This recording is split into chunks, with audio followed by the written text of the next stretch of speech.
Со Мирјана Јовановска-Стојановска ги анализираме емоциите, всушност солзите како емоција. Добро утро, официјално. Што представуваат солзите како емоција од психолошки аспект? Па не, тоа е реакција на телото на одредени емоции што се явуваат внатре и сега, нели, обично кога гледаме дека некој плаче, претпоставуваме дека е тажен, ама често пати се случува да плачеме од среќа. Плачеме и од среќа, да плачеме од лутина или едноставно да плачеме така ни потекоа солзи зашто нешто сме се сетиле. Одново некоја емоција таму, можеби не идентификувана, ама нешто се појавило, можеби некој копнеш, некоја носталгија, така, и како реакција на емоциите што се јавуваат, нели, се појавуваат солзи да ни потечат. Плачеме и во себе. И тоа исто се случува. Дали истиот ефект кога ќе ја пуштите солзата е видлива и кога ја пуштате солзата, но не е видлива, само вие знаете дека течат солзи? Па според теоријата и моето лично искуство е сите овие години, значи емоциите кои ќе се појават потребно е да се покажат, односно да се завршат. Секоја емоција што е пресечена, голтната, пикната негде внатре, сите солзи што се изголтани и неиспуштени, неисплакани, прават нешто после на телото. Нели, затоа што они остануваат внатре со истата енергија со која што се создале и може да предизвикаат различни тегоби, телесни. Најчесто здравствени заболувања. Па да, од почеток веднаш не, можеби, нели, оно покажува трагие, нешто внатре се буни, дека нешто не ми е добро, може почнува со бесоница, можеби со некои психосоматски тегоби, ама ако тоа остане тој механизам на функционирање, со време ќе се појават и болести одредени. Плачењето, кога е видливо, дали влегува во еден дел на психотерапевтски ефект и нешто што го препорачувате на во вашата работа со клиентите? Па да, ние имаме една општа препорака дека емоциите треба да се покажат и да се потроши таа енергија што е дојдена. Од било каков тип? Од било каков и сите емоции. Да. И кога ќе дојдат луѓето кај мене, некогаш ќе кажат: "Лели, извини, јас се расплакав." Да. Мислам, тоа е што место. велите вие? Па ова е место кај што луѓето плачат. Да, не се извинувај, така треба? Па ако веќе ги покажуваш емоциите, ќе дојде и некоја телесна реакција, нели? Да. Вака ќе ги стискаат рацете, ќе си ги гризат устите, ќе почнат да ги тресат нозете, сите како ние што правиме кога сме во, нели, таква некоја емоционална напрегната ситуација и нормално дека покрај сето тоа може да има и да се расплаче некој, што е нормална реакција на нешто што во моментот го чувствува. Дали треба да ги криеме солзите? Па сега, Балце, тоа е одлука, нели? Избор, например, дали ситуацијата во која што моментално се наоѓаме. Тука имаме подпрашање. Да. Дали треба да ги криеме кога се солзи радосници и дали треба да ги криеме кога се солзи кои што се лекуваат душата, се предизвикани од некоја непријатна ситуација? Па во принцип не би требало да криеме ништо. Него, нели, би требало спонтано да го живееме нашиот живот, така како што се чувствуваме. Па и да сме, еве, во друштво, ако некогаш се почувствуваме тажни, некогаш, еве, ја во контакти со моите клиенти, некогаш нешто ќе не допре. И окей, не е ништо страшно, ама, например, е проценка, нели? Дали, еве, излегов сега на телевизија, изборувам за солзите и ја сега ќе се расплачам. И дали е соодветно на местото, на ситуацијата, нели, кога ќе пораснеме, нели, од почеток јас реков дека солзите и емоциите треба веднаш да се покажат. Ама кога ќе пораснеме, ние ќе научиме да ги одложуваме некое време. Па ќе си поплачам дома. Ако сум дошла на предавање пред студентите, да, можам да кажам дека сум тажна, дали е во ред? ама не последниот половина сат да плачам.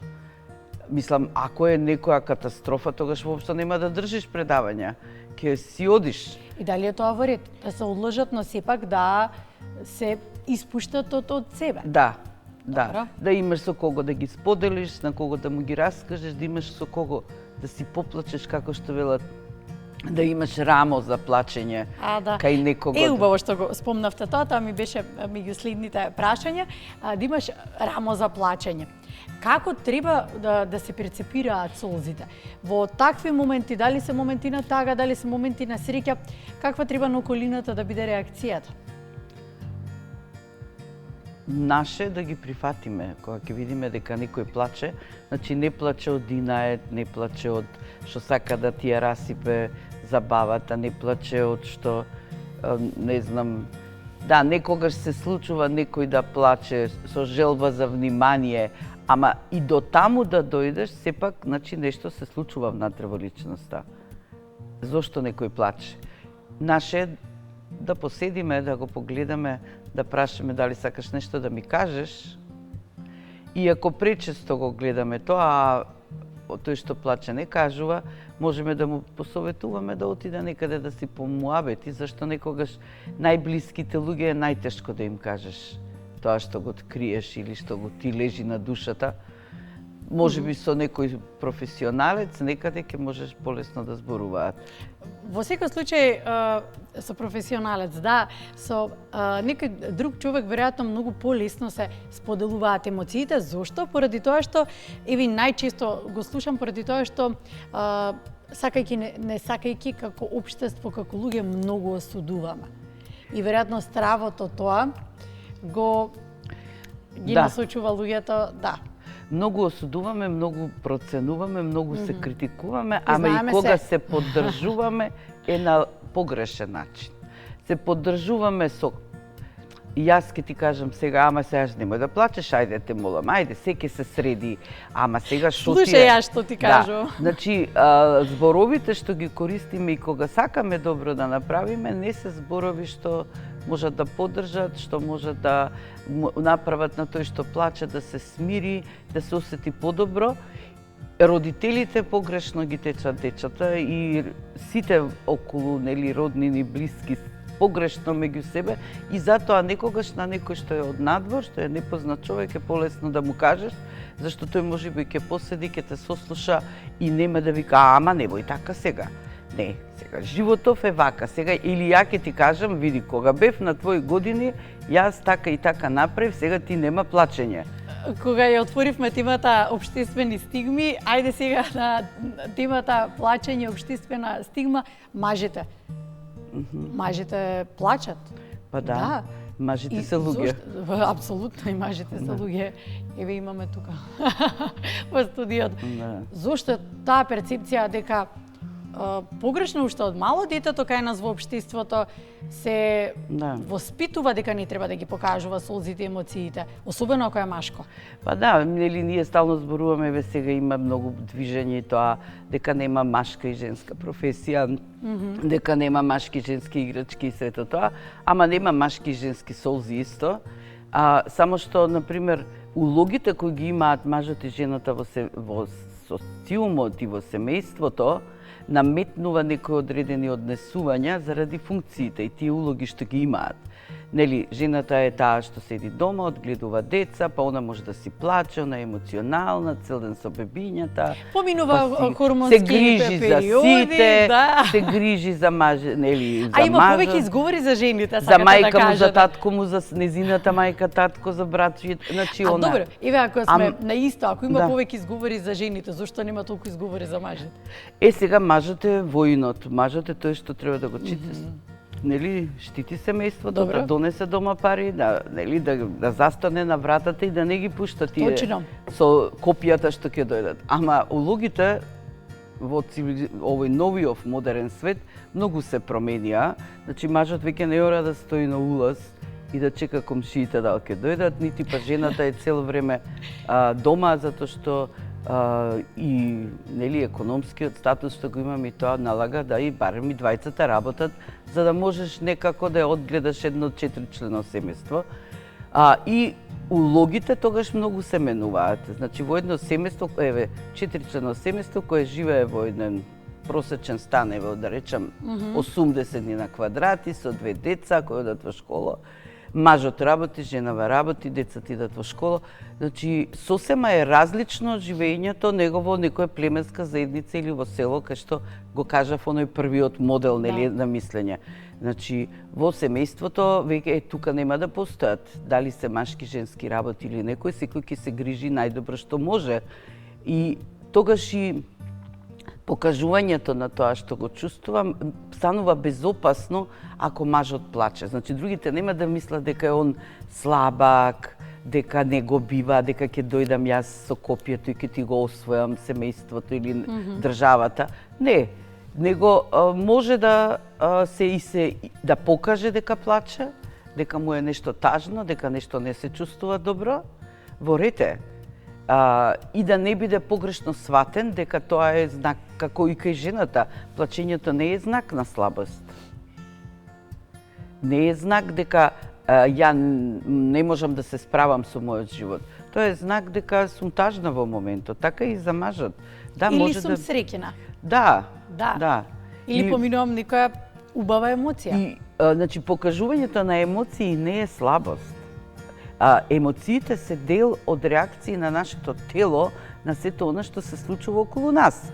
Ние плюс тоа можеме да бираме како ќе ги покажеме, во која ситуација, на кој начин, кому ќе му ги покажеме. Ајде да го завршиме разговорот со солзите радосници.